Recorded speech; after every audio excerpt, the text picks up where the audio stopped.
بسم اللہ الرحمن الرحیم۔ مرتے وقت انسان سب بھول جاتا ہے، لیکن ایسی دو ہستیاں جسے انسان مرتے وقت ہرگز نہیں بھولتا، یہ جاننے کے لیے ویڈیو کو مکمل ضرور دیکھیے گا۔ عام طور پر یہ تصور کیا جاتا ہے کہ زندگی کے آخری لمحات میں ایک جنگ سی چل رہی ہوتی ہے۔ انتقال کرنے والے شخص کا چہرہ دیکھ کر یوں لگتا ہے جیسے وہ سو رہا ہو۔ چہرے پر بہت عام تاثرات ہوتے ہیں، ایسا لگتا ہے کہ موت کا عمل آخری سانس لینے سے ایک ہفتہ قبل شروع ہو جاتا ہے۔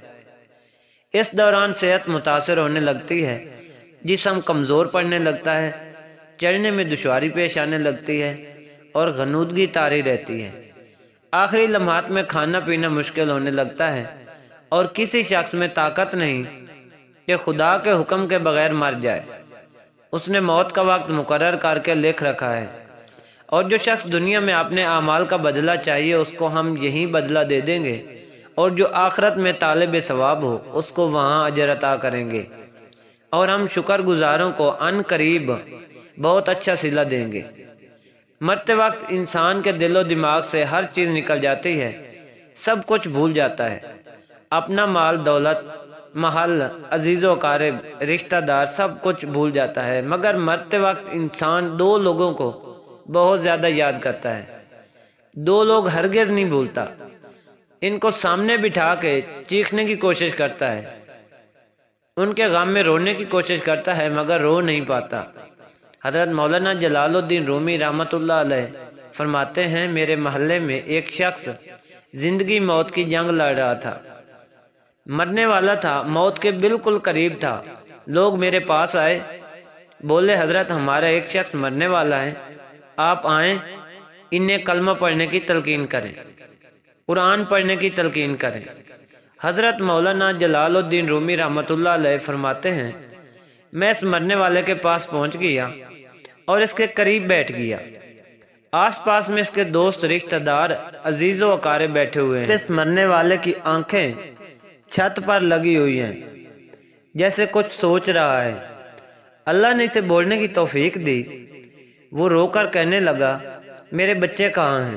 اس کو نہ اپنا کمایا ہوا مال یاد آیا، نہ دولت یاد آئی، نہ عزیز و اقارب، یہاں تک کہ اسے ماں باپ بھی یاد نہ آئے۔ بس وہ کہتا ہے میرے بچے کہاں ہیں؟ بچے دوڑ کر آئے، ساتھ میں بیٹھ گئے۔ پھر کہتا ہے میری بیوی کہاں ہے؟ بیوی دوڑ کر آئی اور ساتھ بیٹھ گئی۔ اب کہتا ہے تمہیں دیکھ کے میرا دل رو رہا ہے، سوچ رہا ہوں کہ میرے مر جانے کے بعد میرے بچوں کا کیا بنے گا۔ انسان جب مرتے وقت بچوں کو دیکھتا ہے، اللہ تعالیٰ جب اسے دیکھنے کی توفیق دیتا ہے، ہمت دیتا ہے، جب آخری بار بچوں کو دیکھتا ہے تو وہ یہ بھول جاتا ہے کہ میرے مرنے کے بعد میرا کیا بنے گا۔ یہ سوچتا ہے کہ میرے مرنے کے بعد میری اولاد کا کیا بنے گا، میرے مرنے کے بعد پتہ نہیں میرے ان بچوں کا میری طرح کوئی خیال رکھے گا یا نہیں۔ اس کی آنکھیں رو رہی ہیں۔ بیوی کو نصیحت کرنے لگا، میں تو دنیا چھوڑ کے جا رہا ہوں، مجھ پہ ایک احسان کیجیے گا کہ میرے ان بچوں کو قرآن مجید کی تعلیم لازمی دیجیے گا۔ ان کے منہ سے نکلا اللہ کا نام میری قبر کو روشن کر دے گا، مجھے جہنم کی آگ سے، اللہ کے عذاب سے دور کر دے گا۔ ان کو دین کی تعلیم دینا۔ ایک واقعہ ملاحظہ فرمائیں، حضرت سیدنا موسیٰ علیہ السلام کا ایک قبرستان سے گزر ہوا۔ آپ علیہ السلام نے دیکھا قبرستان کی ایک قبر کے اندر مردے کو دردناک عذاب دیا جا رہا ہے۔ مردہ عذاب میں مبتلا ہے، اس کی قبر جہنم کے گڑھوں میں سے گڑھا بنی ہوئی ہے۔ مردہ عذاب میں مبتلا ہے، چیخ و پکار کر رہا ہے۔ حضرت سیدنا موسیٰ علیہ السلام آگے چلے گئے۔ کام کرنے کے بعد واپسی جب اسی راستے سے گزر ہوا، آپ نے دیکھا وہی جہنم میں جلنے والا شخص جس کی قبر میں عذاب دیا جا رہا تھا، اب وہ شخص جنت میں ٹہل رہا ہے۔ اس کی قبر جنت کا باغ بنی ہوئی ہے۔ آپ نے دونوں ہاتھ اٹھائے، عرض کی میرے مالک، تھوڑی دیر پہلے میں یہاں سے گزرا تھا، یہی قبر جہنم کے گڑھوں میں سے گڑھا بنی ہوئی تھی۔ تھوڑی دیر کے بعد یہ جنت کے باغوں میں سے ایک باغ کیسے بن گئی؟ تو اللہ پاک نے فرمایا، موسیٰ، یہ شخص جب مرا تھا، مرنے سے پہلے اپنی بیوی کو حاملہ چھوڑ کے مرا تھا۔ بیوی کا ایک بیٹا پیدا ہوا، بچہ آج چھوٹا کل بڑا، تھوڑا سا بڑا ہوا تو اس کی بیوی بچے کو مسجد میں بھیجا۔ معلم صاحب نے اس کے بچے کو بسم اللہ الرحمن الرحیم پڑھائی۔ جب اس کے بچے نے بسم اللہ پڑھی تو مجھے اس پہ رحم آ گیا کہ اس کا بچہ میرا نام لے اور میں اپنا نام لینے والے بچے کے باپ کو جہنم میں ڈال دوں۔ یہ میری رحمت گوارا نہیں کرتی۔ اس لیے ہمیں چاہیے کہ اپنے بچوں کو قرآن مجید کی تعلیم دیں۔ اگر تم چاہتے ہو کہ تمہاری قبریں روشن ہوں، عذاب تمہارے قریب بالکل نہ آئے، تو اپنے بچوں کو قرآن مجید کی تعلیم لازمی دینا۔ حضرت مولانا جلال الدین رومی رحمۃ اللہ علیہ فرماتے ہیں، وہ شخص توبہ کرتا کرتا یہ کہتا کہ میرے بچوں کو قرآن کی تعلیم دینا، ایک دم اس کی زبان لڑکھڑانے لگی، اس کا بدن کانپنے لگا، موت کا فرشتہ آ گیا روح نکالنے کے لیے۔ فرماتے ہیں جب انسان کی روح نکلتی ہے تو اس کا منہ کھل جاتا ہے، دونوں ہونٹ ایک دوسرے سے جدا ہو جاتے ہیں۔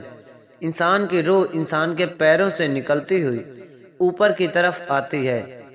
جب دل اور پھیپھڑوں تک پہنچتی ہے تو یہ وہ لمحہ ہوتا ہے، یہ وہ وقت ہوتا ہے کہ جب انسان زندگی میں پہلی بار فرشتے اور شیطان کو دیکھتا ہے۔ یہ وہ مرحلہ ہوتا ہے جب انسان کے ایک طرف شیطان اس کے کان میں غلط مشورہ ڈالتا ہے اور دوسری طرف اس کی زبان سے اس کے عمل کے مطابق الفاظ نکلنے لگتے ہیں۔ اگر انسان نیک ہوتا ہے، نمازی ہوتا ہے، عبادت گزار ہوتا ہے، تو پھر اس کا دماغ اس کی زبان کو کلمہ پڑھنے کی تلقین کرتا ہے، درود پڑھنے کی تلقین کرتا ہے۔ اور اگر انسان نیک نہیں ہوتا تو پھر اس کا جو دماغ ہوتا ہے وہ عجیب سی ہیبت کا شکار ہوتا ہے اور انسان شیطان کے مشورے کو قبول کر بیٹھتا ہے، پھر کوشش کرتا ہے کلمہ پڑھنے کی لیکن نہیں پڑھ پاتا۔ ناظرین، آج ہماری آنکھیں کھلی ہیں، آج ہماری سانسیں چل رہی ہیں۔ اس سے پہلے کہ یہ وقت گزر جائے، یہ زندگی کے لمحے میرے اور آپ کے لیے غنیمت ہیں۔ آخرت کے لیے کچھ اکٹھا کر لو، مرنے سے پہلے قبر کی روشنی بنا لو۔ معلوم نہیں پھر فرصت ملے یا نہ ملے، معلوم نہیں کہ پھر یہ زندگی کے لمحے ملیں یا نہ ملیں۔ اللہ پاک ہم سب کو عمل کرنے کی توفیق عطا فرمائے۔